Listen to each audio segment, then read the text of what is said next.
لو سمحت، هو كده زيت كريستال خلص؟ خلص للاسف يا فندم. يعني ايه يعني؟ وانا لو عايزه اجيبه اعمل ايه؟ لا حضرتك كده محتاجه تستني الصيف الجاي. هتحجزي اول تيكت على روسيا. لا لا لا، سيبك من الجو ده خالص. روسيا في الصيف احلى جو للعباد. هتطلع على مزارع عباد الشمس هناك. خدي لك بص على العباد المزروع. لسه مش وقته.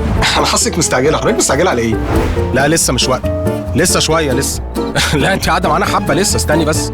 ايوه هو ده وقته، وهو ده العباد المطلوب. هتقابلي الفلاحين، تتفقي معاهم، خليهم يلموا العباد واشحنيه على اقرب مصنع. طلعي بذور العباد والحلو منه خديه. طب والوحش؟ ازازيه حلو جدا. هترجعي مصر وتصفي الزيت مره واثنين وثلاثه واربعه. لا لسه، صفيه خامس سادس سابع. حلو قوي. بس كده انت معاكي ازازه زيت كريستال متصفيه 7 مرات. حضرتك معايا يا فندم؟ ولو انا مش عايزه اعمل كل ده اعمل ايه دلوقتي؟ ولا حاجه يا فندم. زيت كريستال وصل يا فندم. طب ما من الاول عمال تقول لي روسيا وتقزقزي. زيت كريستال اتصفى من قلب الطبيعه 7 مرات عشان يبقى اخف واغنى بالفيتامينات على صحه عيلتك. زيت كريستال عباد الشمس، بنروح اخر الدنيا عشان صحتهم بالدنيا.